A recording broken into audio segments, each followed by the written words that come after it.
710 KURV, TalkBack, Dr. Lawrence Gelman, home of the microphone, streaming live on KURV.com, 1-800-580-8255, 1-800-580-TALK.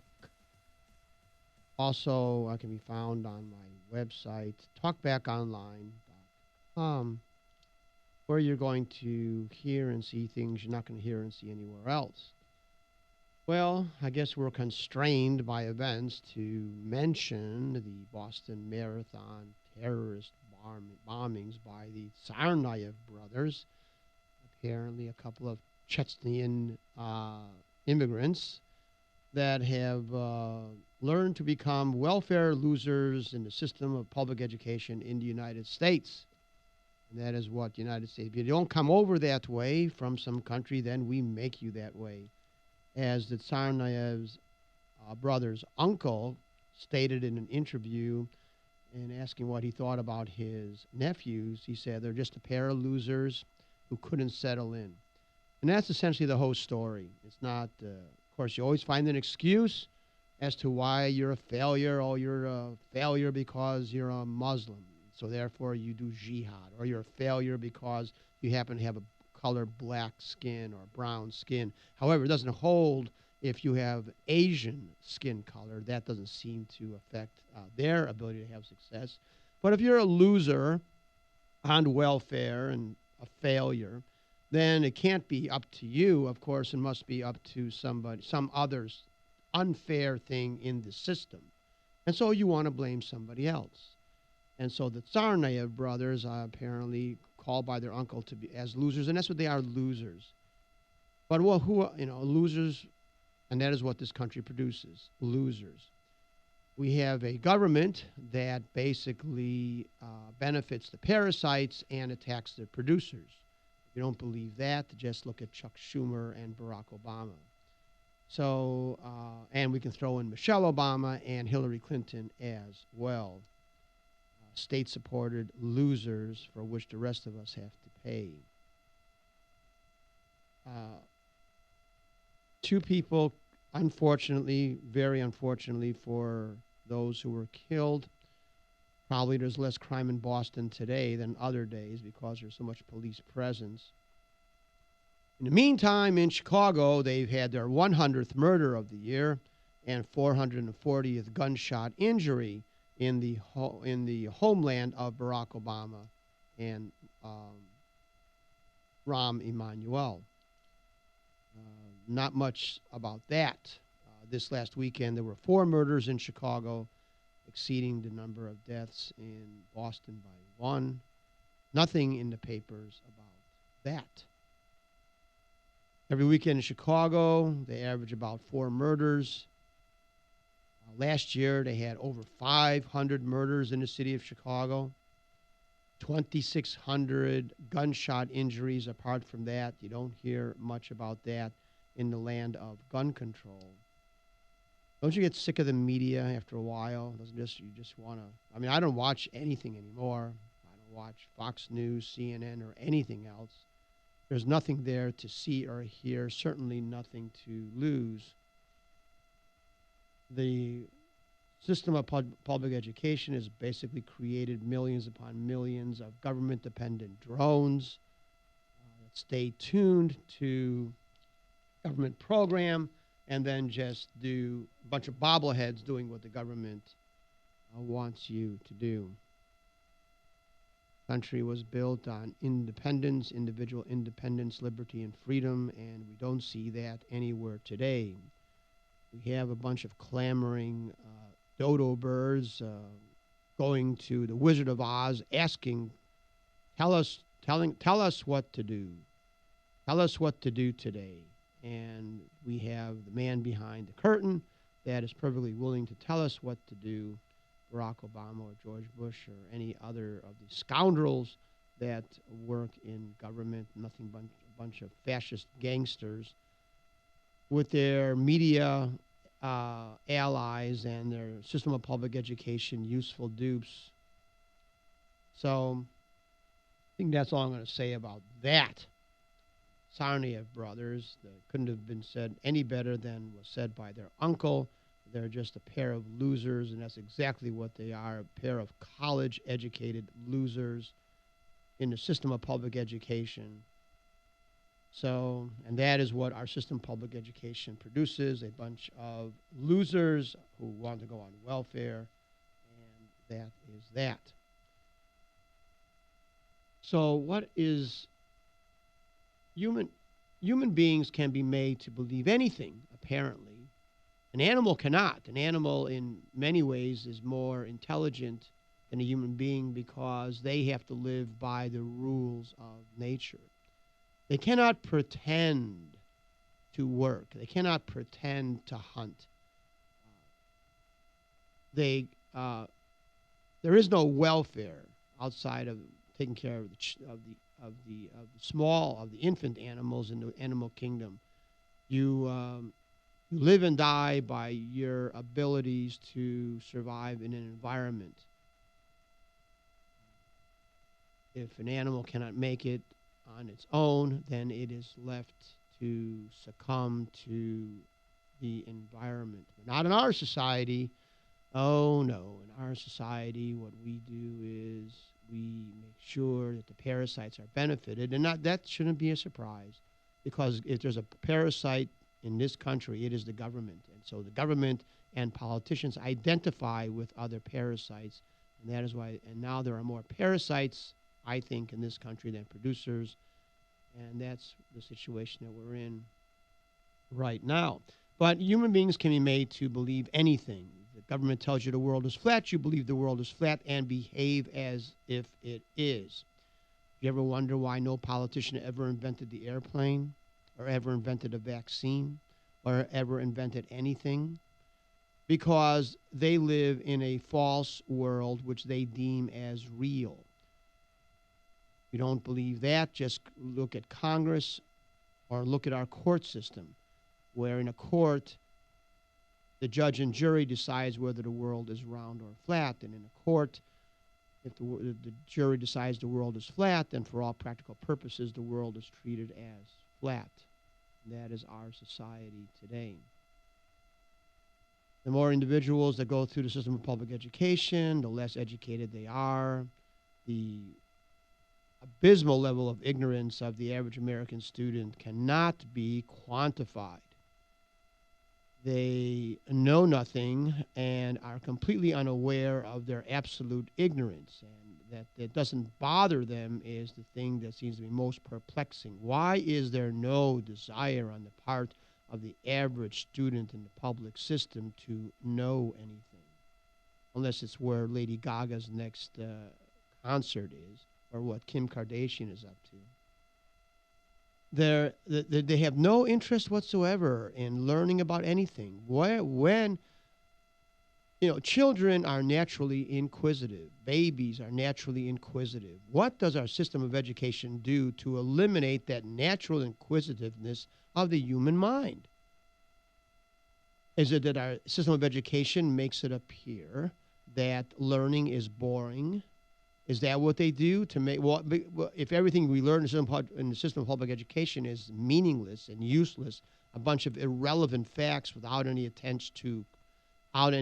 a connection to reality, that there's no understanding how you need to understand history and mathematics and know how to read in order to function in our society. That somehow our school system has made it that doesn't seem to be something that is understood, that we need to be able to understand the world in which we live in order to function within the world. But that doesn't seem to happen anymore, which is why we have a Lady Gaga world and a world, a country that now exists on lottery systems. Human beings can be made to believe anything, and regardless of what that is, and that we look to the government to control our lives exemplifies the fact that we can look at the malevolent and be made to believe it is benevolent. Nothing new, nothing new. This is old hat. I'm going to read to you in a moment the fable, which many of you have heard. I remember watching a cartoon as a child on the Emperor's New Clothes. And this is an old fable because human beings, the psychology of human beings does not change. And therefore what held 100 or 200 or 1,000 years ago as far as human behavior holds today. But first, we're going to take this call from John and see what he has to say today. Hello, John. Thanks for calling. 7 KRV. What's your comment? Well, let's go back to Franklin Delano Roosevelt. He was tarpon fishing in 1937 off Port Aransas. They had the presidential lockdown here. Yeah. In fact, he did a whole bunch of presidential orders, which Congress should have looked at before he ever did it. But he just did executive orders, and he gets a hold of Adolf Hitler and apologizes for the Hindenburg going down. I mean, things haven't changed much, and this is before computers and everything else. Well, so now human psychology doesn't change. Maybe we get our news a little bit later, but why should anything change? No, it can't change. So it's the same old crap in Congress that has taken place for years. Yeah. Well, now it's the same. Now you got Obamacare. You got bombers in Boston. And, of course, now there'll be a great worry that they're linked to Al-Qaeda somehow. They could be rank amateurs for all we know.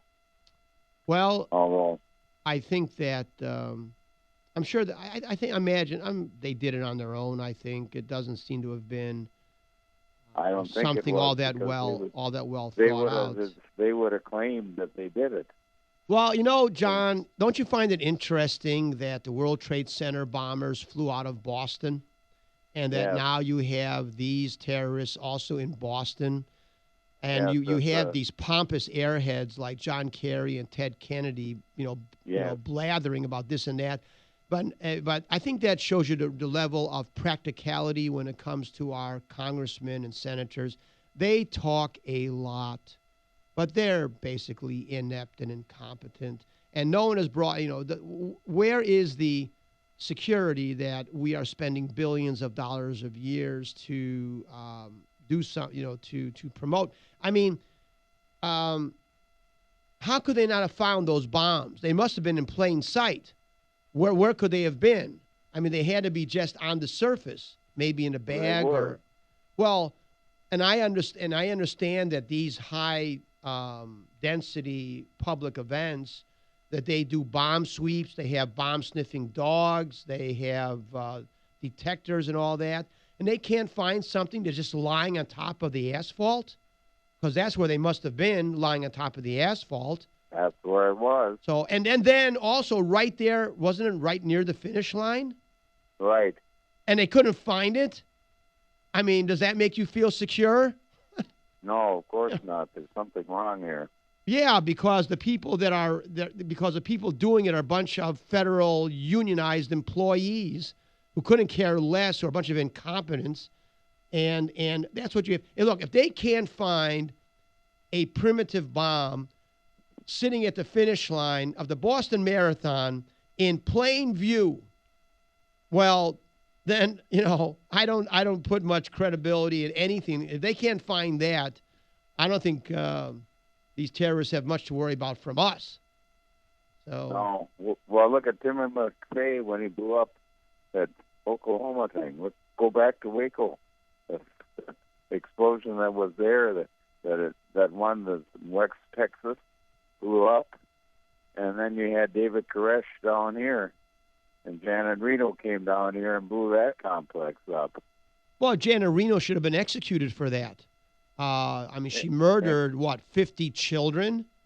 Right. My God, talk about, I still don't know if she's a man or a woman, frankly. But, no, these politicians do not understand. Look, politicians are all just welfare queens. And when you're on welfare, you don't accept responsibility for any of your actions. No. Bill Clinton never. Look at Hillary Clinton. What really gets me about Hillary Clinton, they keep talking about her as a about her as a presidential candidate. Here's someone that sat on her hands while 1 million Tutsis were slaughtered in Rwanda. Here's someone that was completely incompetent as a senator and now is completely incompetent as Secretary of State. I mean, look what happened under her as Secretary of State. Libya, Venezuela, Syria, Iraq. I mean, all these worldwide disasters, North Korea, all these worldwide, talk about incompetence. I mean, I do not understand. Here you have someone who's grossly incompetent in everything that she's ever done, and they still present her like some kind of savior of the Democrat Party as their number one choice. I mean, you give me a break. I mean, what has she done in her entire life? Every position she's been in, she has proved herself to be an abysmal failure and incompetent. But that's just more of an example of what I say about the American people being made to believe anything. Yeah? He bankrupted the Rose Law Firm in Arkansas that time, and there's still not a logical explanation for the death of Vince Foster that time. Oh, yeah. Well, you know, the thing about Bill Clinton, look at these guys. Bill Clinton, Hillary Clinton, Michelle Obama, Barack Obama. These people have never had a job. No. They've never had to work in their entire lives. They've been living. Kennedys, too. The Kennedys, too, except for their bootlegger, gangster father, Joseph Kennedy. That's all he was a bootlegger and gangster. Oh, but at least, but I tell you what, at least he had a job. That's a lot better than any of his sons. His sons none of his sons ever had a job. They never had a job. Kennedy was allegedly on the PT-109. Well, that whole thing was a concocted fabrication in which Joseph Kennedy paid for that film in order to promote the presidential aspirations of his son. Right. So. And then after that, we got LBJ. Oh, yeah, the man who became a millionaire by being a public school teacher. Yeah. That was an interesting, and then had one of those electioneers, I don't forget what the story was, where he murdered somebody in Texas in order to make sure that he won some election over there. Yeah, right. So Bell Box 13 that disappeared, too. Oh, you know, they're all the same. They're all just a bunch of lowlifes and incompetence, and we have to live with. Look, the country's run by a bunch of gangsters. That's all there is to it. And the thing is that we have a bunch of gangsters, and we have a bunch of people who want to be slaves, and they just want to be taken care of. Anything else? No, that's it. Okay, thanks for calling. All right, then we got Scott, Port Isabel, 7th KRV. What's up? Morning, Doctor. You know what? You talk about Attorney General Jan Areno, but if you listen to Ortiz, she's not much better, and I don't even know if she's even qualified to take the office of Attorney General. She's ridiculous. I listen to how women talk, and all these people that are applauding the Boston police and the FBI and all. This should never even gotten to this stage. I mean, you got two punk loser kids that have been basically destroyed by our society, and they're sitting there able to get away with something like this, especially, like you said, at the finishing line where the most people are at and most people are going to be gathering. I mean, that's absolutely ridiculous. You don't see the president when he gets out of his car or anybody walking around in that area getting blown up. They go through it pretty well. I'd say this was blown security to the max. Absolutely. And we're paying how much money for Homeland Security and our tax money and all this security we're supposed to have. We're supposed to have a safe country here, and they let two punks walk in with backpacks and drop them down and blow everybody up. I mean, and they're cheering and applauding these people. I'd be flipping them off, going, this should never even gotten to where it got. That was blown security right there to the max. There's nothing to be proud of. That's exactly correct. And our president's telling, we got to be proud of all these responders and these people that, that's what they're getting paid for. They're FBI, and they know what they're getting into, and it's a high-risk job, and that's what our tax money's going to, and they know exactly what they're getting into. And, yes, we do feel sad for the ones that get shot and killed and their families that have to suffer from it. But that's a high-risk job. You know, if you're going in the Middle East, it's a high-risk job, and that's what you're getting paid for. You know what you're doing before you're getting into it. And our president's out there saying, we're real proud. I'm not proud of anybody. This should never even happen in the first place, especially after 9/11. Well, think about it for a second, beyond everything that you said, which is exactly correct. But here you have these two punk losers referred to that even by their own family members, who were through this act, which of minor consequence was not. They had an explosion in Texas here in a fertilizer plant that was much more significant. They closed down Boston. They stopped the ball games. They closed the airports. They stopped the mass transit. So they were able to shut down an entire. What those guys did was be able to shut down an entire city. I think that shows you how childish Americans have become, how stupid we have become, that they would allow that to happen at such an incident, and how the media drives everyone to the level of hysteria. Like in Chicago, they murder somebody, every day. On a weekend, they'll kill 4 to 6 people. On an average weekend, they'll shoot, On an average weekend, they probably shoot 30 or 40 people. They don't shut down Chicago. They ought to shut down Chicago, but they don't. I mean, look how the media manipulates the psychology. You have an event of really no great significance. The fact of the matter is, I'm sorry those people got killed. That was bad. I'm certainly glad it wouldn't want to happen to us or anyone that we know. But in the United States, there's murders every single day, and there's murders in Boston every single day. And this was a murder accomplished by a different means. But the media was able to create such mass hysteria, that you shut down a whole city. In Chicago, if you have a neighbor, let's say you have a park, okay? You have a park, Humboldt Park in Chicago. And every weekend they kill somebody or 2 people over there. They don't even shut down the park. They don't even shut down the park. And here they shut down the entire city. And you're right, it is an embarrassment. Now that we know who these people are, we're a bunch of punk losers, failures. And that they shut down Boston for 3 days, 4 days, and threw the whole country to mass hysteria. I mean, we've become a country of children, a country of infants. And the system of public education did it to us. And our government did it to us. We're a bunch of dependent slaves. The slaves on the plantations in the South, they were not chained to anything. They were in the fields, wandering around, doing their work. Maybe the taskmaster was off, a half mile away. They were slaves, yes, but we're slaves also. We don't have chains, physical chains, but we're as psychologically enslaved as the slaves were at that time. They believed that they were taught that was the way things were, and that they actually looked to their slave keeper as benevolent. That is why the slaves didn't bother to escape after the Emancipation Proclamation, and the only reason they left the plantation was when the plantation owner never came back. That's the only reason they left. We're the same. Bunch of incompetents, educated so-called through a system of education, just to be drones for the government. That's all we are, drones of the government. Well, Doctor, the administration and our government, basically, they control the press and the talking heads that they tell them what type of dirty laundry to dump on the public and the propaganda. And this administration loves to work on fear tactics and make people fear everything.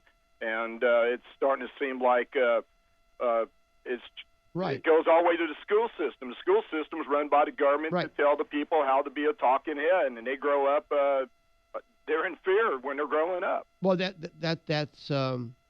that's exactly correct. I mean, a rational person like you look at the situation, and you look at the Boston Police Department and the FBI and the Homeland Security, and we look at the situation, and our conclusion is these guys are a bunch of incompetent nincompoops. They look like the Keystone Police, and they got caught with their pants down. Meanwhile, the media and the government are presenting these guys like tremendous law enforcement, and we believe it. We believe it that we have this tremendous law enforcement when you have 2 punks shutting down a city. using backpacks filled with some explosives and ball bearings and it shuts down the whole city and murders those people. You know, Barack Obama can get up on his high horse and say whatever he wants and talk about the security of the nation and bringing people to justice.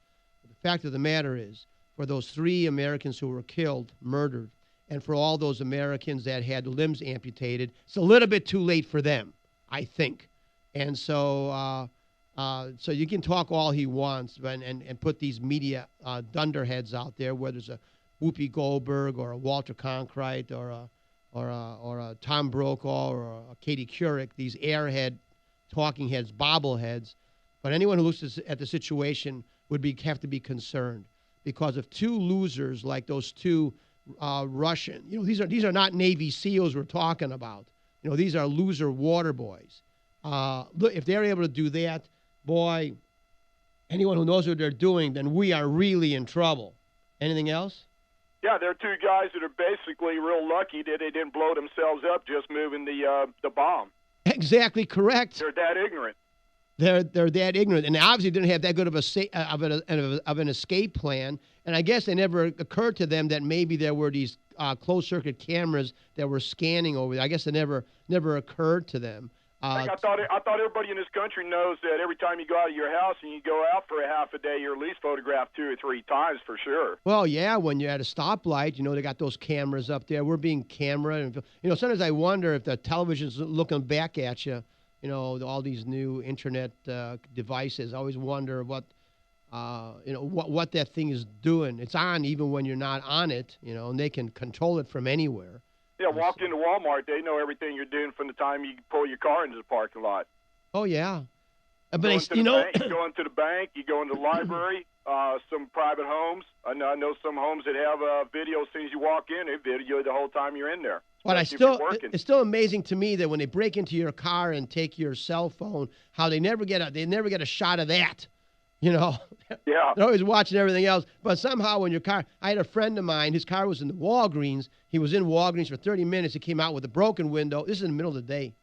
Broken window and all this stuff taken from the inside. Says, oh, how did that happen? You know, of course, nothing on camera. Whatever. Okay, got to go to a break. Hey, thanks for calling, Scott. 7 on KRV, TalkBack, Dr. Lawrence Gelman. We'll get back to the Emperor's New Clothes in a moment, as soon as we come back from this completely unnecessary, superfluous, and meaningless break. 710 KURV. We're back. 1-800-580-8255. 1-800-580-TALK. Website, talkbackonline.com. What else? I guess it's enough. The Emperor's New Clothes. Once upon a time, there lived a vain emperor whose only worry in life was to dress in elegant clothes. First, I thought that was Barack Obama, but I think there's more like Michelle Obama.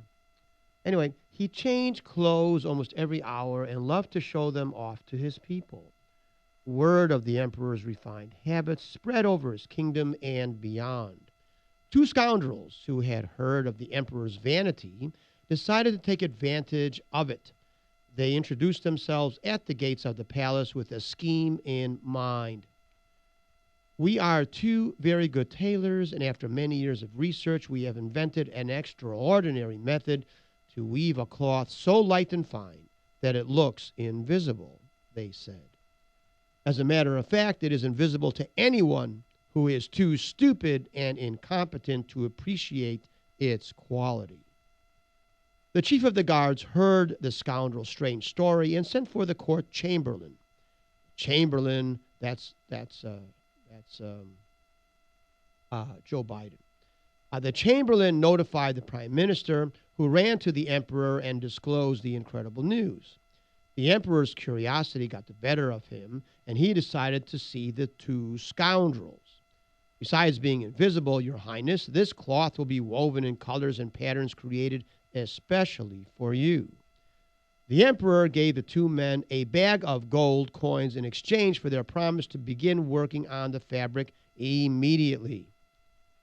Just tell us what you need to get started and we'll give it to you, Barack Obama told his subcontractors. The 2 scoundrels asked for a loom, silk, gold thread, and then pretended to begin working. The emperor thought he had spent his money quite well. That's the World Bank. In addition to getting a new extraordinary suit, he would discover which of his subjects were ignorant and incompetent. A few days later, he called the old and wise prime minister, that's Bill Clinton, who was considered by everyone as a man with common sense. Go and see how the work is proceeding, the emperor told him, and come back to let me know. The prime minister was welcomed by the two scoundrels. We're almost finished, but we need a lot more gold thread. Here, Excellency, admire the colors, feel the softness. The old man, Bill Clinton, bent over the loom and tried to see the fabric that was not there. He felt cold sweat on his forehead. Bill Clinton said, I can't see anything, he thought. If I see nothing, that means I'm stupid, or worse, incompetent. If the prime minister admitted that he didn't see anything, he would be discharged from his office.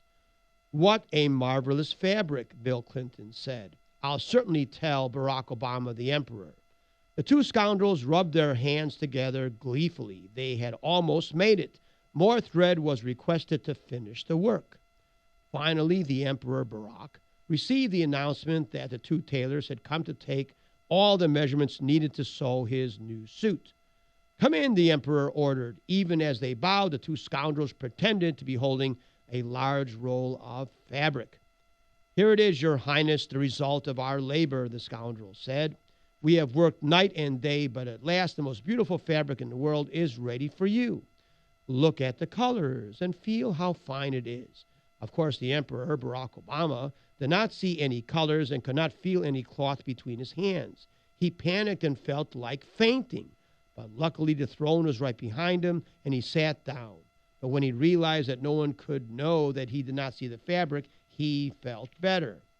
Nobody could find out he was stupid and incompetent. And the emperor didn't know that everybody else around him thought and did the very same thing. The farce continued as the two scoundrels had foreseen it.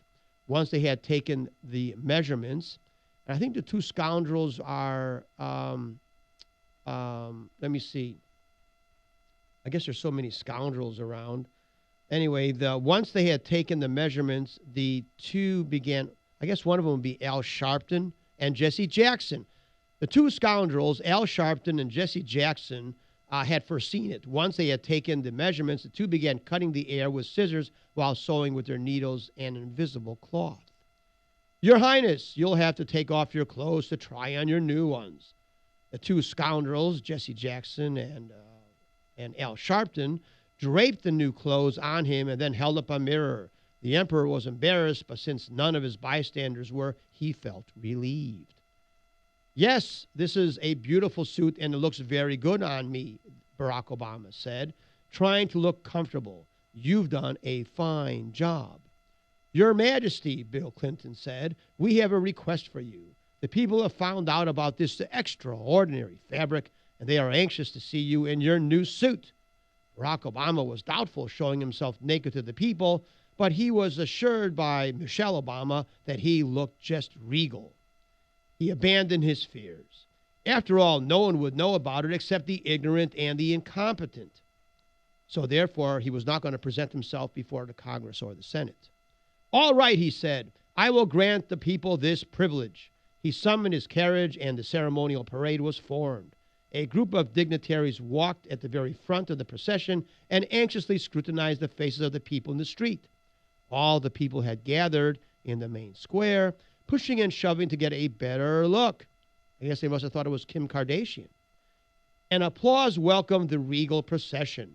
Everyone wanted to know how stupid or incompetent his or her neighbor was, but as the emperor passed, a strange murmur rose from the crowd.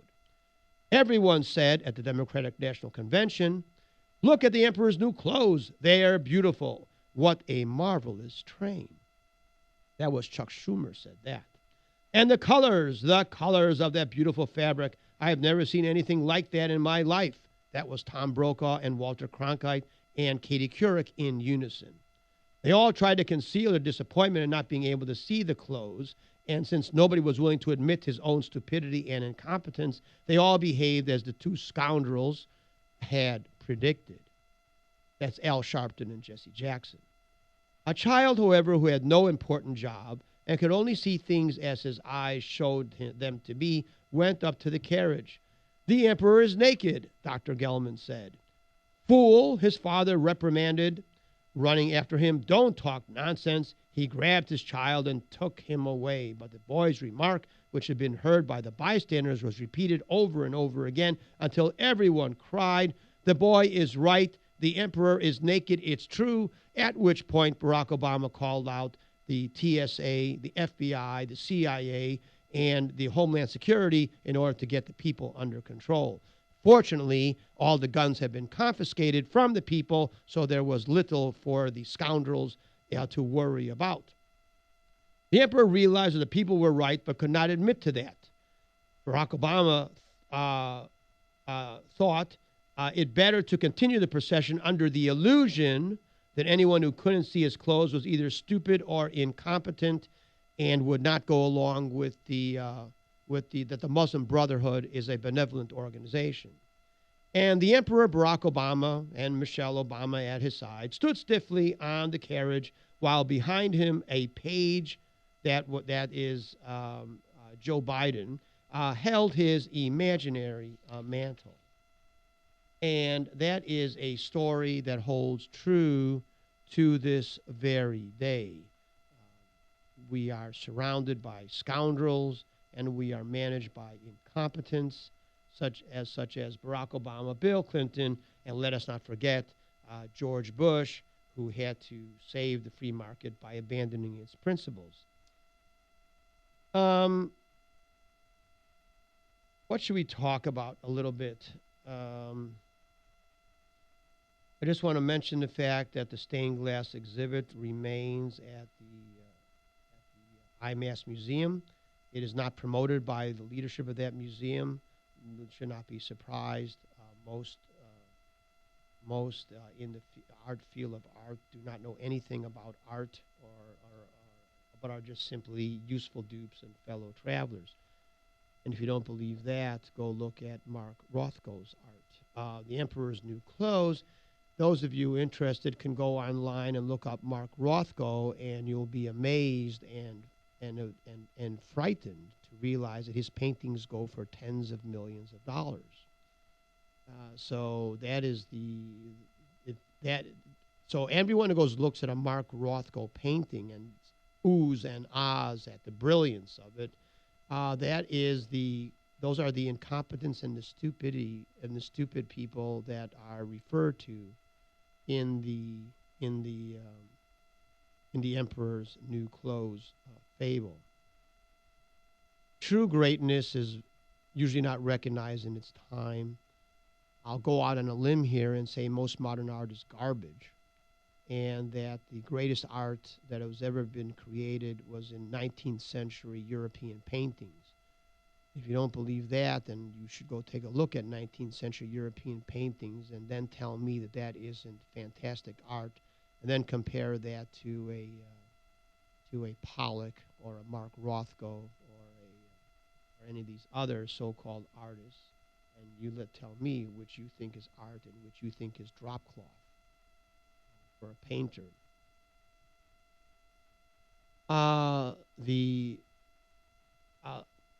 The stained glass in the museum is as fine a work of stained glass as you're ever going to see. They're Tiffany windows. The exhibit of lamb windows was taken down by the so-called committee that runs that museum. The stained glass that was taken down was probably, in my opinion, the best presentation of stained glass that I've ever seen anywhere in the world. You have to hand it to the individuals and the technicians in the museum that put it together, because they really put together something that you will not see. That if you were in Europe, there's an exhibition of stained glass in Europe in a church called the Sainte-Chapelle Chapel in Paris, which is throngs of people go to see that. And there are people who go see the windows in Notre Dame, the stained glass windows. The exhibit, the windows that were exhibited, the lamb windows, 100-year-old lamb windows that were exhibited in the International Museum of Arts and Sciences and Arts and Science in McAllen was probably the finest exhibition of stained glass that I've ever seen. I've looked around. Certainly as good as the one in Paris, for which lines of people wait to get in, and it was taken down by the people who run this museum. So unfortunately, you're not going to be able to see it because it is no longer there. But what is there now, but once again, this was set up by a previous administration of the museum, is the Tiffany exhibit. It's not as nicely presented as the previous one, but the glass itself, of course, is unequaled anywhere. It is the finest stained glass that you will ever see in the world, and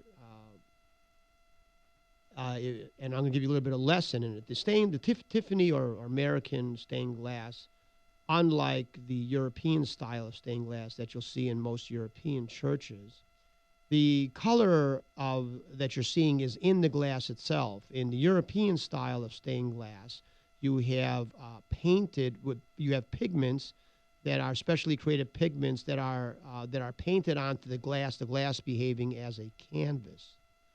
So the artist paints onto the stained glass, and then the pigment with glass mixed in with it is then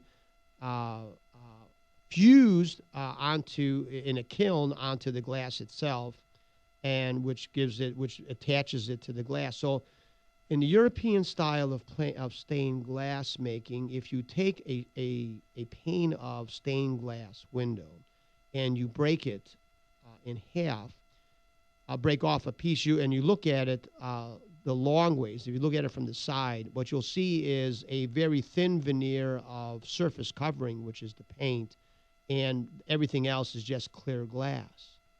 That is the style of stained glass that has been in existence in those churches that are 1,000 years old or more.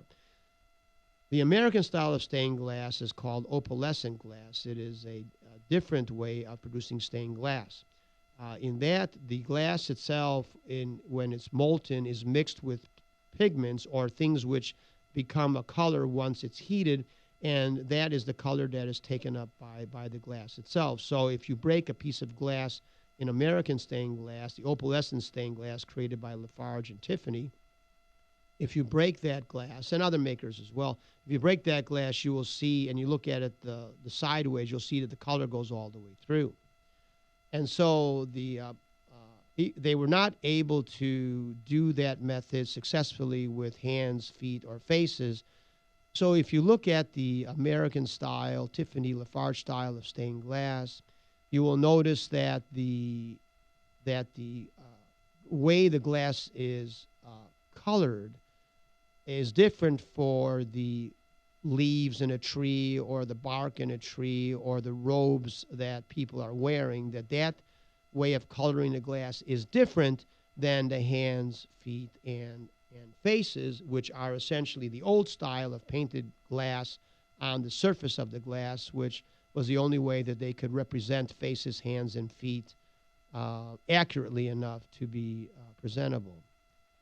So the glass itself is really quite magnificently made, but beyond doing that, since the color of the glass is within the glass, then they were able to, by shaping the glass, they could actually make a three-dimensional effect. For example, if you have a figure in a robe, you could actually make folds in the robe that were actual folds, not just painted folds in the robe and creases in the robe, but actual folds, so that the glass itself has a three-dimensional quality.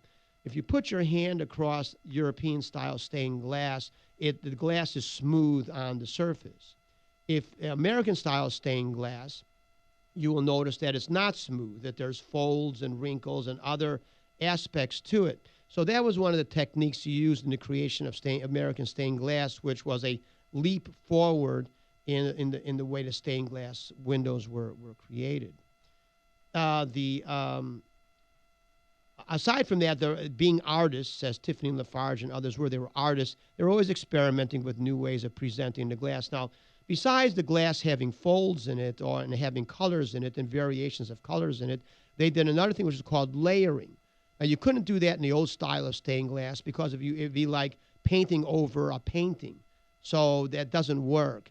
But since the stained glass is translucent, and you're talking about colors, you can have one colored stained glass laid upon another color of stained glass, playing upon another color of stained glass. And in these older Tiffany windows and Lafarge windows, you might or Lamb windows, you would have plating of glass in which you might have 2, 3, 4, 5, 6 layers of glass attached to each other, each with its own color.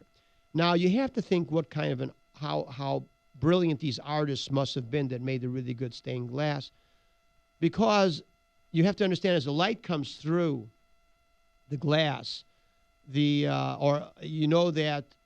that if you put one color of translucent glass on another color, that the color that comes through is different than either color, because each color adds or subtracts to the color that's on top of it that the light is coming through.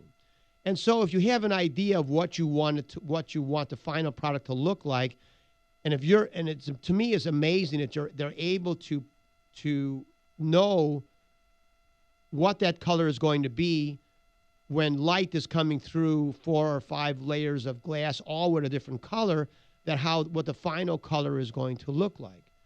Another thing they were able to achieve, which you couldn't achieve with the old style of stained glass, was as the intensity of the light itself that the stained glass would look different, clearly, because the intensity of the light going through it.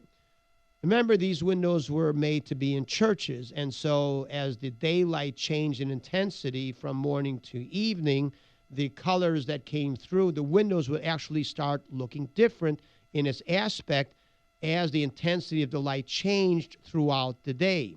And so if you looked at a stained glass window of this American style stained glass at 8 o'clock or 9 o'clock in the morning, it would look different in its coloration at 4 or 5 o'clock in the afternoon.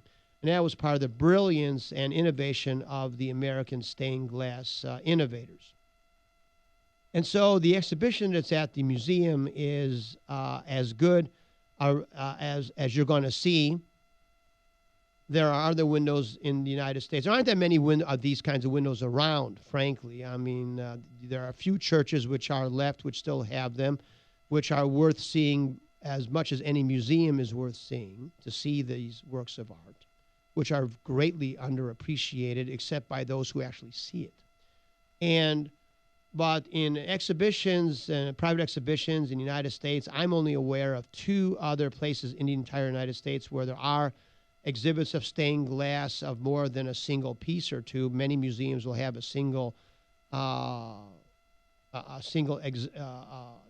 window or piece of stained glass, but to actually have a number of stained glass windows in a single structure is very unusual. I only know of 2 other places in the United States, one in Winter Park, Florida, near Orlando, where you have Tiffany owned, with the windows that Tiffany himself owned in an exhibit, as well as other Tiffany artifacts such as mosaics and pottery and jewelry. And then there's the stained glass museum, so-called, at Navy Pier in Chicago, which is very poorly presented. It is in a well-lit hallways. There's really no order to it. It's kind of a hodgepodge of windows in a hallway, not really so much as a properly done exhibit in a gallery. So that is, of course, why people don't know what they're doing. So we have here in McAllen one of the finest exhibits of stained glass, but you don't see very many people going there, and it's because really people don't understand greatness when it's there before them. Of course, it's the greatness of the artist and the people who put the art up, not anything else. So the windows are really worth looking at. They're brilliant in color. The presentation could have been better, but you take what you can get, I suppose. The city has already wasted tens of millions of dollars on their useless public library, but they can't seem to come forth with a little bit of money to build a stained glass museum. But what do you expect from people, from politicians? By the way, that useless library they built, I think it costs millions of dollars a year just to run. So there's your tax dollars going down the drain, as usual when politicians get involved in this kind of activity. Those of you who are listening, and tell your friends, if you really want to see something that you're really not going to see pretty much anywhere else in the world, an exhibit of stained glass, which unfortunately half of it was taken down. It's an exhibit that you're not going to see anywhere else in the world, and is as fine as an exhibit of art that you're going to see anywhere. And it's right here. Right here, anyone who's out of the area is certainly worth driving down and taking a look. My plan is still to try to build a museum, getting no help from the city, no surprise there. Spending $24 million in a useless library, which nobody uses except the homeless, but won't cough up a few $100,000 to help build a mini cathedral, which would exhibit these works of art. Well, that's what you can expect from city government. The same way that Michael Bloomberg sold off the original Washington portrait and the bust of Alexander Hamilton given to the public library by Alexander Hamilton's wife, that was sold off by Bloomberg for God knows what reason. So that was something that was given to the people of New York, and the stupid politician Bloomberg had it auctioned off. That was about 2 years ago. 7 on KRV, TalkBack, Dr. Lawrence Gelman, home of the Air Microphone, streaming live on KURV.com. Be back after this break.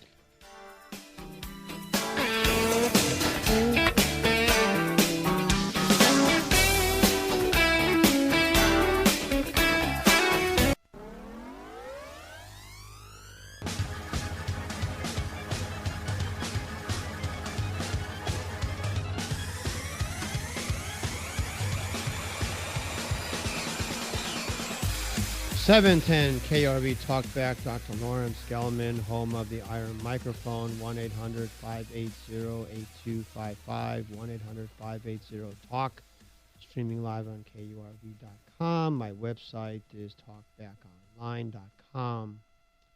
Natural laws are absolute whether we understand them or not. Opinions, however, cannot be proven. Otherwise, they would not be called opinions, but facts. Don't bother to try to explain that to your average politician. Morality and ethics are opinion and change from age to age, society to society, and from country to country. Natural laws are constant and universal. The element of sodium has a particular structure and properties regardless of anyone's opinion. It is what it is and doesn't change. In order to use the sodium atom in any particular application, it must be done in a specific manner consistent with its natural properties. You cannot make it do what is not meant to do and cannot do. However, morals and ethics are opinions as to what constitutes proper behavior in a society. Therefore, morality and ethics, unlike natural law, vary. For example, in Nazi Germany, there was a belief system that one race was superior to another, and this was the morality which dictated a code of ethics which said that it was unethical for an Aryan German to marry a non-Aryan. So obviously ethics in their country was different. It was unethical to harbor a Jew in Germany. So those people who harbored Jews to protect them from a concentration camp were technically acting unethically according to the code of morality in Germany. So that is why natural law is universal and morals are anything but. So can we apply methods of proof to morality and ethics in a debate? Well, not directly, because it cannot be proved directly. However, things can be disproved. So let me give you an example. I don't know where the listener is right now. I cannot prove where you are. I don't have the means to do so. I know that you're not here in the studio. And so therefore, I can prove that. I can prove you're not here. I can't prove where you are, but I can prove you're not here. And so therefore, even though you may not be able to prove your argument or my argument, you still may be able to disprove the other argument. You still may have information enough to disprove another argument, the other's argument. The debate between the pro-choice and pro-life movements is portrayed as a battle between two valid ideologies, the pro-life religious and the pro-choice secular, where the pro-life defends infant rights and the pro-choice defends mother's rights, where the pro-life is traditional and the pro-choice is progressive. Well, can a truth be discerned in all of this? Yes, it can, because even though we cannot prove that life is sacred, we can disprove the arguments of the pro-choice movement. And so we will look at the arguments of the pro-choice movement and then show how that they are all false. And I don't mean some or most, I mean all. The pro-choice movement says the undelivered infant is part of the mother, and the mother has the right to choose what she can do with her body as if the in utero infant is her property. But the fact of the matter is the undelivered infant is not part of the mother's body and never was at any time. The mother is born with all of her organs. An infant in the uterus is not one of them. The mother's blood supply and the infant's are completely separated. The infant has a different type of blood than the mother. The mother has the same genetic structure which is found in every one of her cells, but none of her gene type is in the child. The infant has its own unique genetic makeup and is as independent in uterus as the infant as the human being is once delivered. The infant responds independently to stimulus. The intrinsic structure of the in utero infant is identical to the delivered infant and is unchanged throughout that individual's life. Pro-choice movement says the baby is part of the mother's body. Is the baby's heart part of the mother? What happens if the baby's heart is removed? Does the mother succumb to that? And if the mother's heart stops functioning, is the baby's heart capable of taking on that responsibility? Well, of course not. So if the baby's heart is not part of the mother, how can the baby in its entirety be part of the mother? The pro-choice movement says the mother has the right to kill the unborn infant because the infant cannot survive without the sustenance provided by the mother during pregnancy. Yet the truth is that no infant can survive even after delivery without being provided sustenance by someone else. This does not give the right of the mother to kill the infant after delivery. Then why does it give the mother the right to kill the infant before delivery? There are many adults, elderly or disabled, who cannot survive without sustenance provided by a caregiver. That does not give the caregiver the right to kill the person to whom they are providing sustenance. They always come back at you by saying, well, Dr. Gelman, you're not a woman. Therefore, how can you understand the pressures that a woman is under? Well, one thing, most women are pro-life anyway, but aside from that, the argument assumes the existence of a unique understanding, of a unique human understanding that is particular to a particular group, which prohibits anyone else not within that group from casting judgment on the actions by those not belonging to the group. Well, under such an argument, then a pedophile could say that their actions cannot be judged by non-pedophiles because a non-pedophile cannot understand the pressures that a pedophile is under. That one who is not a rapist can judge a rapist because those of us who don't have the predilection to being rapists, we cannot understand the pressures that a rapist is under. Those of us who do not own slaves cannot cast judgment on a slaveholder because we cannot understand the pressures under which a slaveholder is under. Well, why don't we just say, for argument's sake, that the pro-choice movement is correct, and therefore, if I am not a slaveholder, I therefore cannot cast judgment upon the slaveholder, which is the argument of the pro-choice movement. Well, if that's the case, how do we allow the mother to cast judgment upon the life of the in utero infant? Since the mother is not part of the group of in utero infants, how is she able to cast judgment on the in utero infant? Under that same argument, the mother's desire to kill the in utero infant is as invalid as in their ways as a non-slaveholder can cast judgment upon the slaveholder. So you can see any way you look at that argument, it is complete baloney on the part of the pro-choice movement once you apply a little bit of logic to the case. The pro-choice movement says that prior to a certain gestational age, the undelivered infant is not human. Well, if it's not human, then what is it? That living mass of tissue, if you break it down to its genetic structure, is exactly the same genetic structure as the human being would become. No one doubts that the turtle embryo is a turtle, and therefore the turtle embryo is protected by law because the turtle embryo will become a turtle. Somehow that same understanding is denied if you're a human embryo. The pro-choice movement says that the immaturity of an infant denies complete human status, but the maturation of the human being continues after delivery. Puberty, for example, doesn't begin until the teenage years, and that defines sexual maturity. Does that mean that since a teenager is not sexually mature and therefore not completely mature as a human being, that the parent has the right to kill that individual?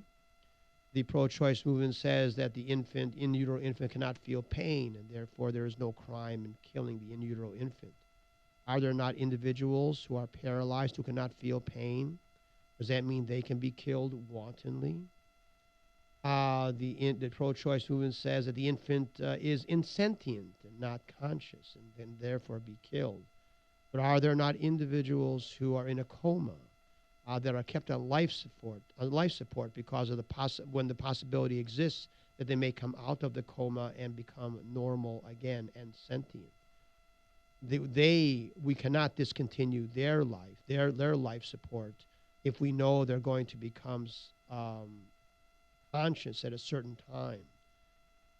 Only the possibility of becoming conscious. Yet we know for sure that the so-called insentient in utero infant will, under all circumstances, become conscious and sentient if given the opportunity to mature. The pro-choice movement says the undelivered infant can be sacrificed as a product of rape or incest. But the infant conceived as a consequence of rape or incest is completely innocent.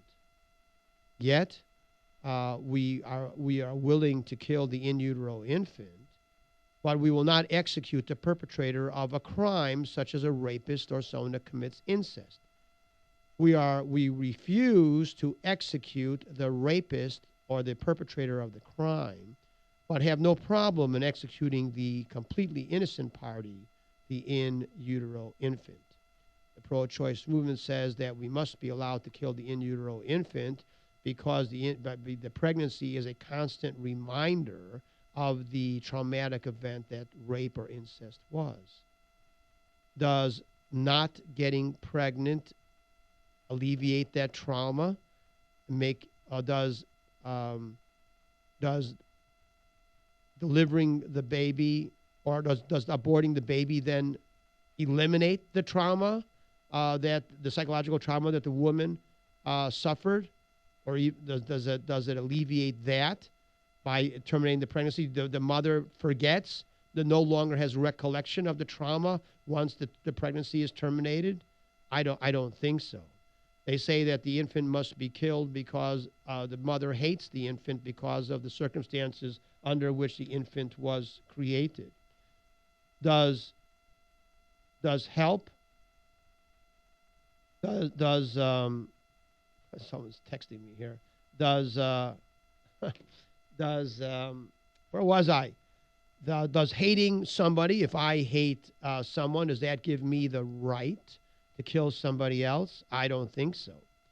And so the pro-choice movement arguments on that level are also fallacious.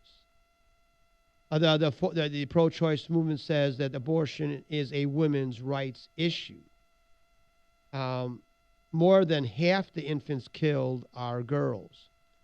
Some countries even allow gender-select killing of infants, almost always targeting girls. How is this a women's rights issue? They say it is a human rights issue. But abortion of the in utero infant targets the poor and minorities in any country. In the United States, what groups are targeted for abortion? Infants of blacks, Hispanics, and the poor are disproportionately targeted for the abortion of the in utero infant. Interestingly, that was Margaret Sanger's plan in the creation of Planned Parenthood, that the purpose of abortion and birth control was to reduce or eliminate the populations of Jews, blacks, Hispanics, and the poor. So much for Hillary Clinton's heroin. The false premise of the pro-choice movement that the children should not be brought into an environment of poverty. Poverty is a relative condition, not an absolute. The wealthiest aristocrats of the Middle Ages lived under conditions far worse than even an American living in a lower economic class. The aristocrats of Europe in the Middle Ages did not have air conditioning or antibiotics or automobiles or internets or cell phones. Yet even those in the poverty-stricken class in the United States today have access to all of those things which the King of England did not have access to in the Middle Ages. Go ask any child living in poverty if the child would rather be dead or alive. The pro-choice movement treats pregnancy as a disease. Not being scientifically based, they have no idea what a disease is. What does disease do? It shortens or eliminates life. That's what a disease does. Is that what pregnancy is? Isn't pregnancy necessary for life, human life, to continue into the future? Pregnancy is not a disease. It is a blessing. Pregnancy is necessary for the human race to survive. The plague is a disease. Pregnancy is not a disease. So much for the pro-choice movement's arguments. The pro-choice movement says the undelivered infant may be sacrificed if the pregnancy endangers the health or life of the mother. Yet, there does not exist a single condition in pregnancy in which the intentional killing of the in utero infant is required. The mother's life is sometimes endangered in pregnancy, but it is the pregnancy itself and not the in utero infant that is causing the danger. Therefore, the answer is to terminate the pregnancy, which can be done through a preterm delivery of the infant. You terminate the pregnancy. By terminating the pregnancy, you remove the threat to the mother's life or health. There is no reason to intentionally kill the in utero infant. Killing the infant but maintaining the pregnancy would maintain the danger to the woman's life. Therefore, it is the pregnancy that needs to be terminated and not the human life. The pro-choice movement has no valid arguments whatsoever. However, in the Supreme Court decision of Roe v. Wade, they bought into these arguments, but there was a reason they did so. They did so because there's an ulterior motivation to abortion of the in utero infant, which is different than the Tom Brokaw will lead us to believe, or Hillary Clinton for that matter. And we are going to discuss the reason that the government wants to control life and death.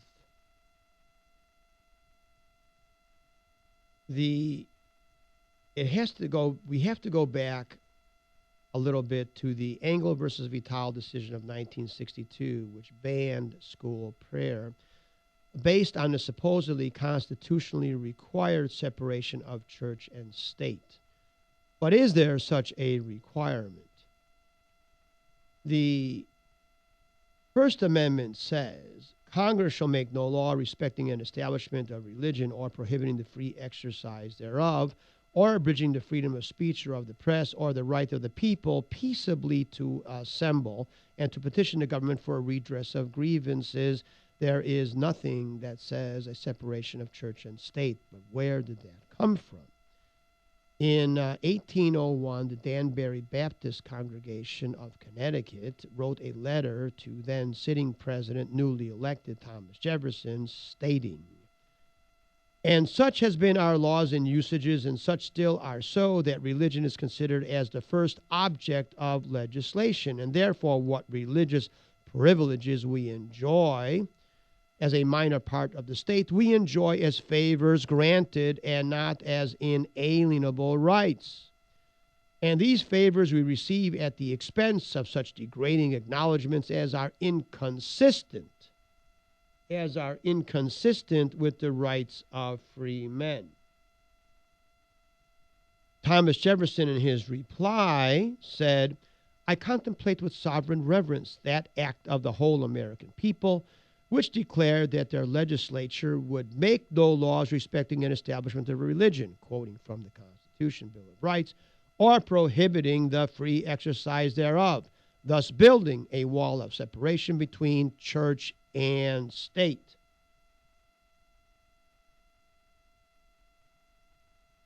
That is Thomas Jefferson's letters, preserving religious freedom. Why did the Supreme Court eliminate religious expression from the public environment? Well, the Supreme Court is part of government, and government has an ulterior motive. And I think the good way of looking at the ulterior motive is taking a study of the American Civil Liberties Union, the ACLU.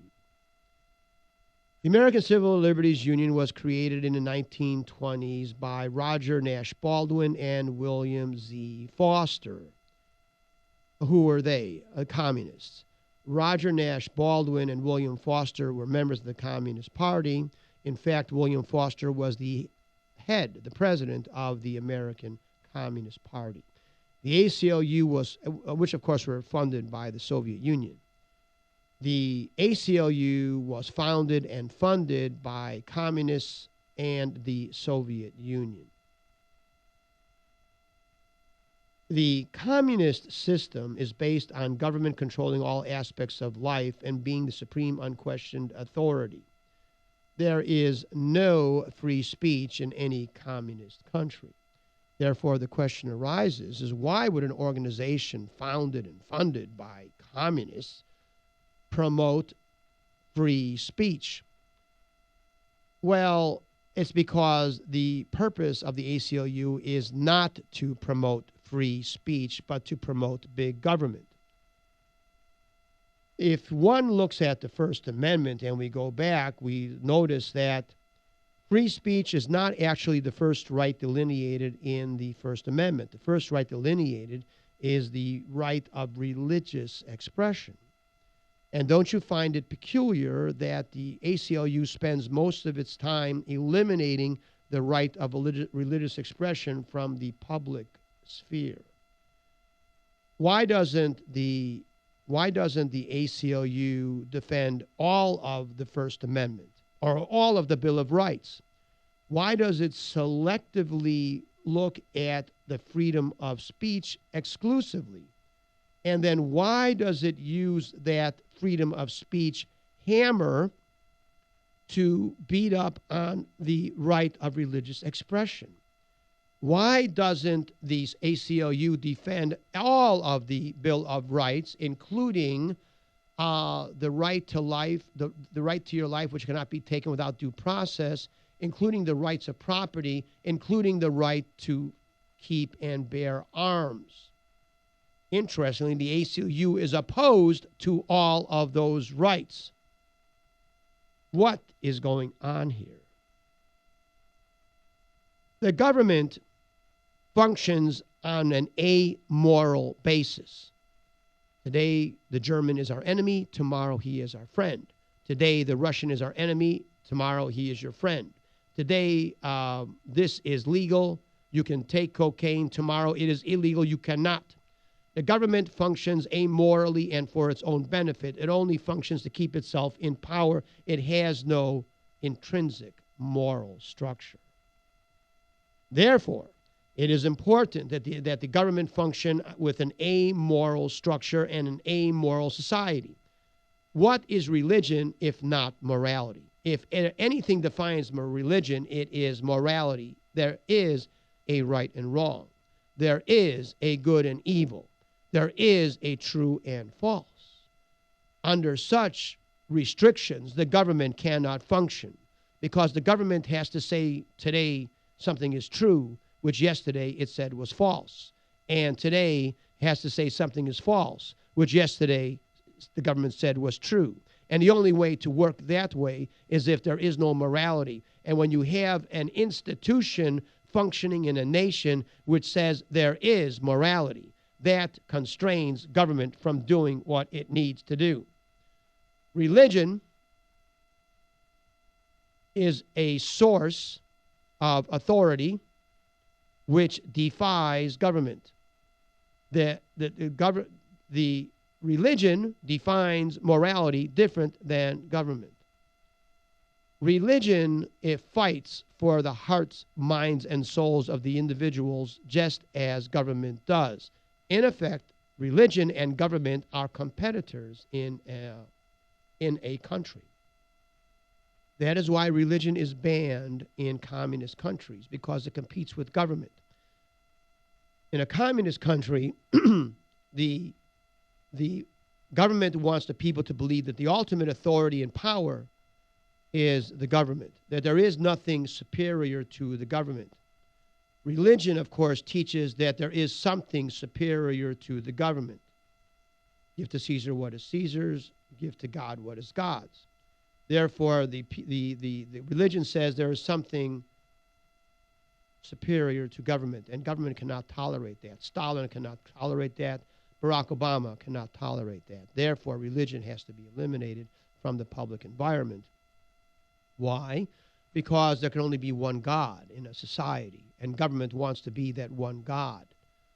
It is not that government doesn't believe in religion, is that government believes itself to be God, and religion, the Pope has no armies. The Catholic Church has no militia that I'm aware of. And therefore, what danger is the Catholic Church and religion to the government other than the competition for the hearts, minds, and souls of the people? So the government wants to get rid of religion, not because it is anti-religion, it's because government wants to be the God of society. The Supreme Court is, not, and that is what the ACLU is. It is the ACLU is an organization that is pro-big government, that is funded by big government. It is a communist-inspired, communist-created organization that exists to empower big government. That is why the ACLU is what it is, and why the government is one of the biggest funders of the ACLU. Another Supreme Court decision leading up to the Roe v. Wade decision is the Griswold versus Connecticut decision of 1967. In this decision, the non-existent right of privacy was created.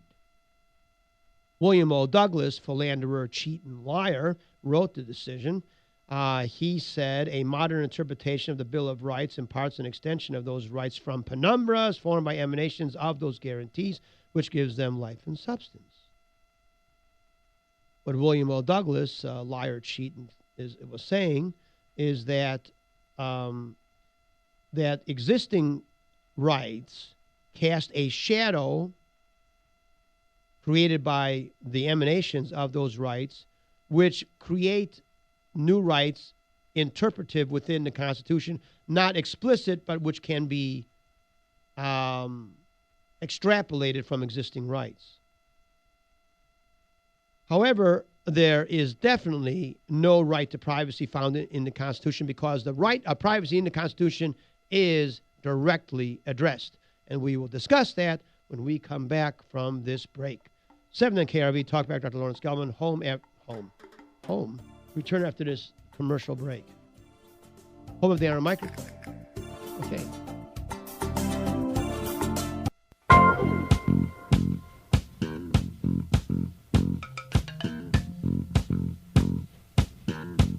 Yes, we're back. There is no right to privacy found in the Constitution. The Fourth Amendment in the Constitution and the Bill of Rights says the right of the people to be secure in their person, houses, papers, and effects against unreasonable searches and seizures shall not be violated, and no warrants shall issue but upon probable cause, supported by oath or affirmation, and particularly describing the places to be searched and the people or things to be seized. A right to privacy cannot exist, for that would allow a criminal act performed in the privacy of one's home to be insulated from the law. There is no right to privacy. The issue of privacy is directly addressed, and there is no right to privacy. However, the right to privacy was required in order to get the Roe v. Wade decision done, which would allow the murder of the in utero infant in cahoots with the abortionist so-called physician to be done legally. Does not mean legitimately.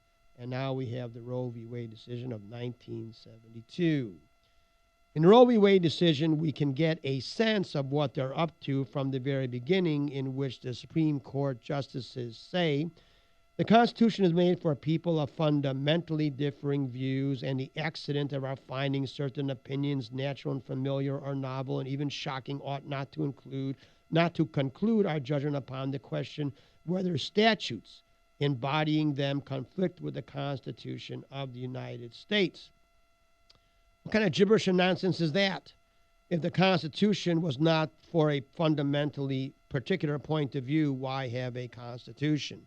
Certainly those who believe in the divine right of kings could find no aid and succor in the Constitution. The Constitution was created to present a particular point of view.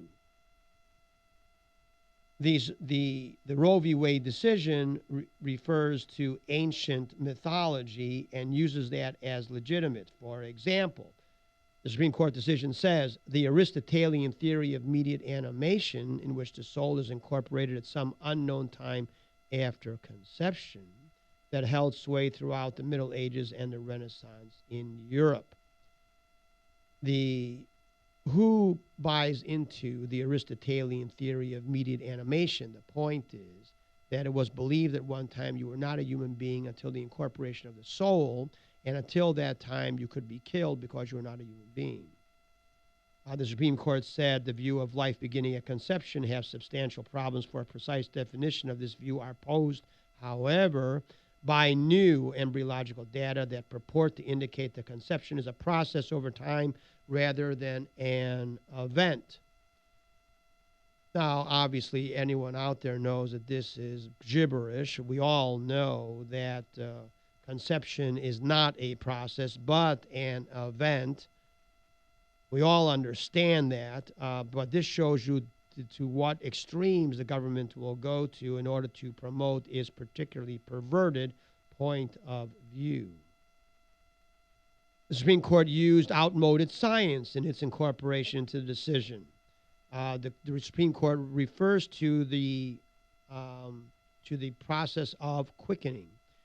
Quickening is the observation of fetal movements on the surface of the mother's abdomen. This is a now discarded notion which at one time was meant to be a proof of human life. The Supreme Court writes, it is undisputed that at common law, abortion performed prior to quickening was not an indictable offense. The significance of quickening was echoed by later common law scholars and found its way into the received common law in this country. The absence of a common law crime for pre-quickening abortion appears to have developed from a confluence of earlier philosophical, theological, and civil and canon law concepts of when life begins. Beliefs, regardless of how long in existence, are discarded when found to be false. The Supreme Court says that since at one time viability was determined by quickening and that therefore abortion was permitted based upon that, thereby trying to legitimize abortion, this is nonsense. You don't, if something that was once thought to be true is proven to be false, you cannot use that false belief as a fact today, but the Supreme Court does. The Supreme Court discusses viability. The Supreme Court says, with respect to the state's important and legitimate interest in potential life, the compelling point is at viability. This is so because the fetus then presumably has a capability of meaningful life outside the mother's womb. Meaningful life? Then why is there Barack Obama if meaningful life is a requisite for existence? That takes into account Hillary Clinton and Michelle Obama as well, for that matter. You can throw in Chuck Schumer and Joe Biden in that group.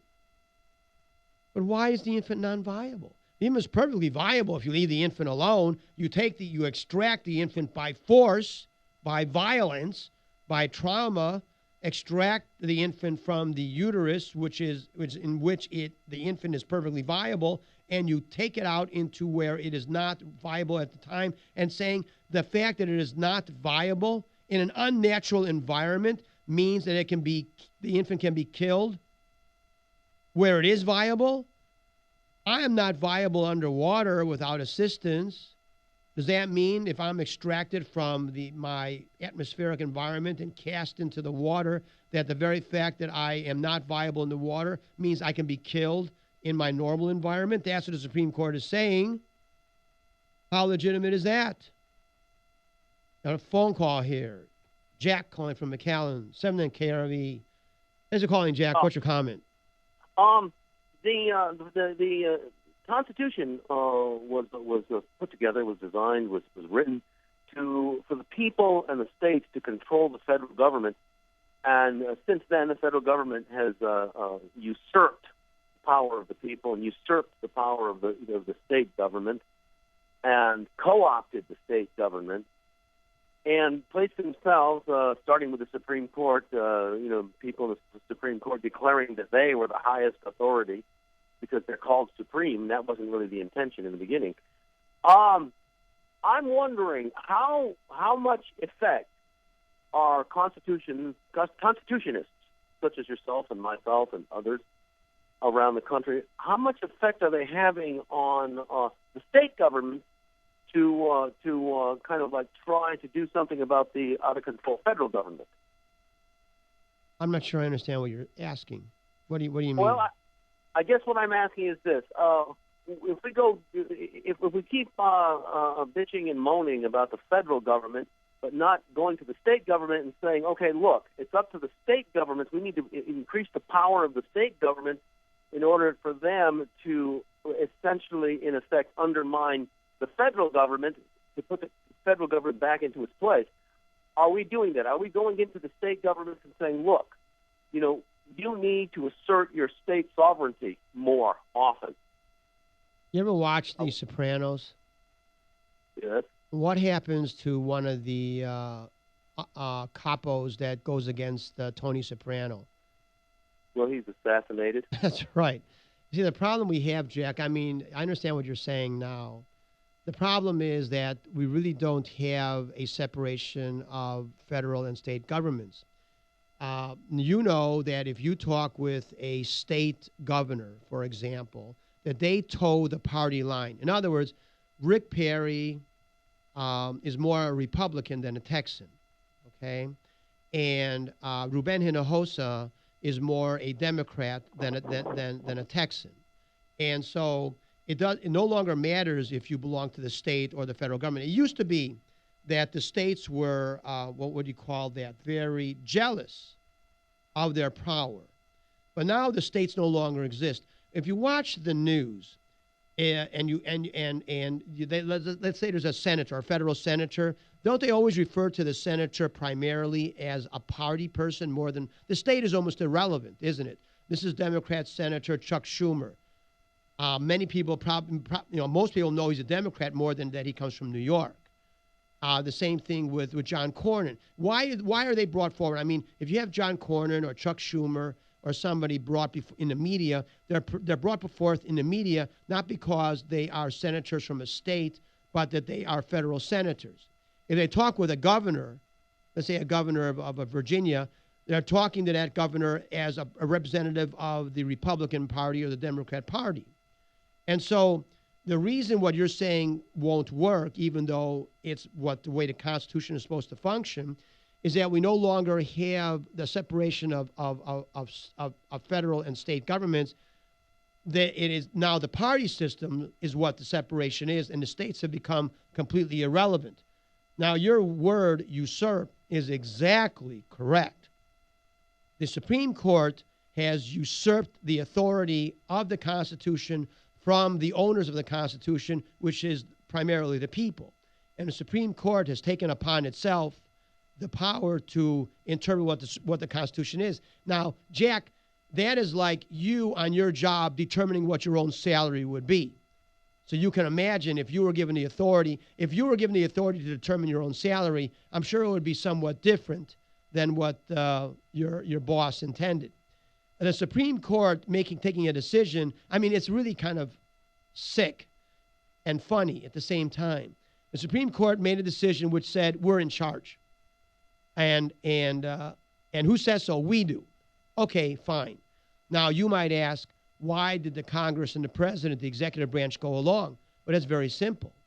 The Supreme Court is part of the central government, and therefore it is to the benefit of the President and every other member of the central government, which includes the Congress and the Senate. It is in their benefit and interest that the central government have all the power. So they're not going to complain about the Supreme Court saying we're in charge of the Constitution, because the Supreme Court is part of the central government.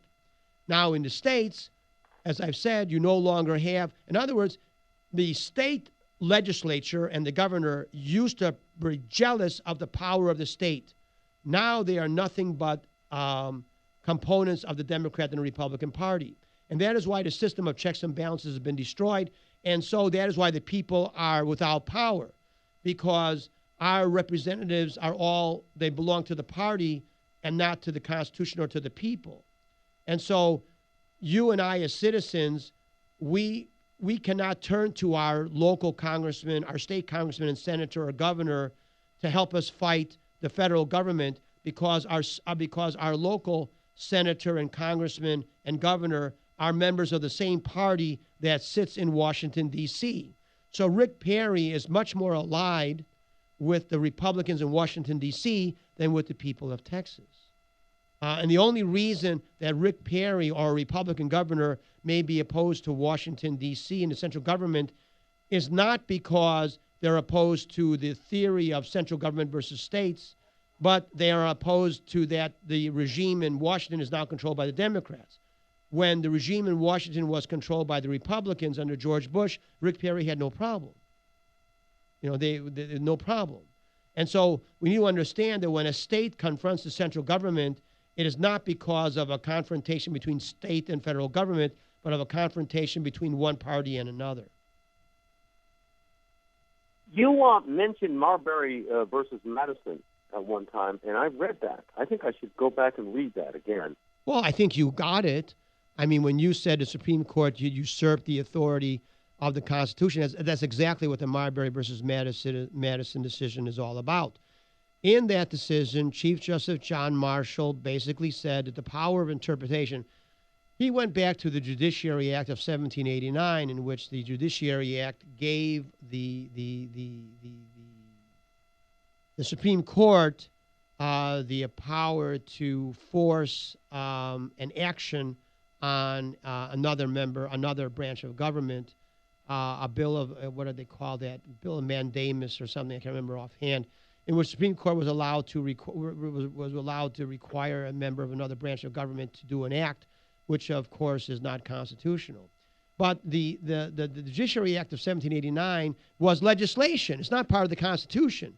Now, we know legislation is unconstitutional at times. We know, my gosh, there have been amendments to the Constitution which are not constitutional. The amendment which banned consumption or selling of alcohol certainly was unconstitutional, but that was an actual amendment to the Constitution. And so the so that the Supreme Court said that its legislation, at least an aspect of it, was unconstitutional, and therefore, since the Congress was so inept as to pass legislation which was unconstitutional, it showed that the Supreme Court was the only body with the competence to determine what was constitutional or not, and they took it upon themselves to determine the constitutionality of any issue. That's what the Marbury versus Madison decision is. But you know what? I'm going to tell you something that's pretty funny. William Marbury, I think that was his name, William Marbury was appointed by John Adams as a judge or something. And the order to give him the judgeship was the Attorney General. And guess who the Attorney General was at the time under John Adams? John Marshall. The same John Marshall. So the same John Marshall that was trying to get the appointment of William Marbury to be a justice of the peace or judge or whatever it was, is the same John Marshall who, when became Supreme Court Justice under John Adams, was named Supreme Court Justice. That same John Marshall, therefore, denied the action that when he was a secretary, when he was, what was he, Secretary of State or Attorney General? Anyway, he was a member of the I got to look it up, I can't remember. But it was the responsibility of John Marshall to seal the order to get the appointment to William Marbury. The same John Marshall is the one who reversed himself when he became the Chief Justice of the Supreme Court. The same guy that shows you what a politician is and what the government is. Why did Marshall do that? Because John Marshall was a Federalist, and John Adams was a Federalist, and the Federalists had lost the election to Thomas Jefferson and the Republican Party. They lost the election, and so John Adams tried to pack the courts with Federalist judges, the same thing they do now, and so Thomas Jefferson refused to sit those Federalist judges. So John Marshall then, what was John Marshall's goal as Attorney General and goal as Supreme Court Justice? To increase central authority. So when he's working for the central authority under John Adams, President Adams, he's trying to get a bunch of Federalists, centralists, to get control of the courts. Then, as Supreme Court Justice, his goal was trying to make the central government the power, so he tried to shift power to central government through the Supreme Court. So therefore, it was in the interest of maintaining a central government to refute what he had done when he was in a different branch of the central government. So you see, his goal, it may seem contradictory what he was doing, but if you understand what his goal was, and his goal was to increase central power authority, whether by appointing Federalist judges or by making the Supreme Court the supreme authority of the Constitution, his actions, if you understand the reason behind his actions, even though on the surface they appear contradictory, if you understand what he's up to, you see that his goal is exactly the same. What I see is that I see exactly what you're saying, and as far as the future goes, I feel that unless we return to our Christian roots, our Judeo-Christian roots, America in large numbers, we've lost the fight. Anyway, God bless and thank you. Thank you. Thanks for calling, Jack. Well, we've already lost the battle.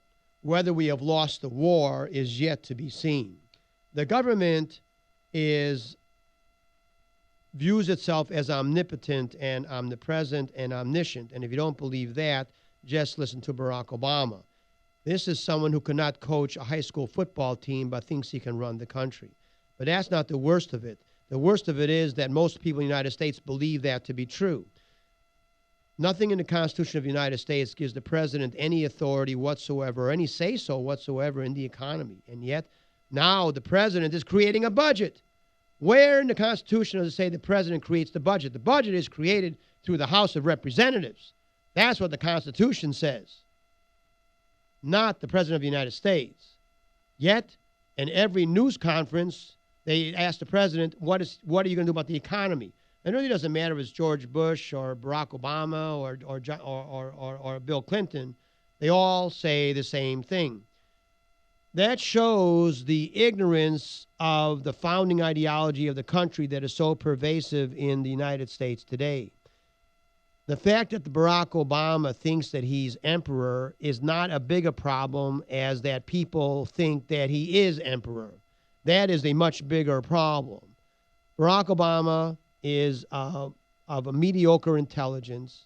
He's a politician, which means he's a liar with criminal tendencies. And so therefore, that is the Constitution was created to prevent this kind of thing from happening.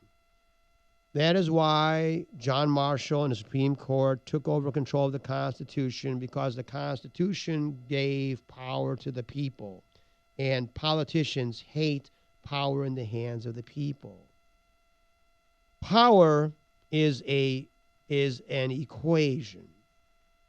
The more power held by the people, the less power held by the government. The more power held by the government, the less power held by the people. The government wants to have complete and absolute control over all power, and therefore it needed to have complete and absolute control over the Constitution of the United States, because the Constitution of the United States existed for one purpose, and one purpose alone, and that was to give people the power, we the people, in order to form a more perfect union. It is not I, the king. It is not I, the president. It is not we, the Congress or the Senate, and it is certainly not we, the Supreme Court. It is we, the people, in order to form a more perfect union and establish justice and secure and ensure domestic tranquility. That is what, and to provide the benefits, of a free and just society to the people and to the posterity of the founding fathers. That has been undermined and destroyed by the political class, which cannot live under those kinds of constraints, because the only thing a politician wants is power. The rare politician, such as Ronald Reagan, who comes into authority in order to reduce power, is not looked upon very fondly, even by the members of their own party. Ronald Reagan was attacked more by the Republicans than he was by the Democrats, because what he did is an anathema to all politicians, was to say that allow the people to have the power to manage their own lives, to control their own lives. And let's reduce the burden of the central government, which is upon the people, and restricts their abilities to manifest their talents. That is what Ronald Reagan said, and that is why he is disavowed by both Republicans and Democrats today, because he stands in opposition, bold opposition, to the philosophy and psychology of most every other politician, which is to control your life. Politicians exist to control your life, and all politicians want to be king. That's what Stalin was. He wanted to be king, and that's what Hitler was. He wanted to be king, and that is what Barack Obama is. He wants to be king. Fascism comes in more than one color. George Bush, Barack Obama, they're both a pair of fascists. We need to go back to a constitutional society. We've lost many battles. The war is yet to be determined. We'll be back next week. This is 7th and Gelman. This is TalkBack. Dr. Lawrence, come home there. Our microphone will be back next week. Thanks for listening. I hope you learned something. I always do.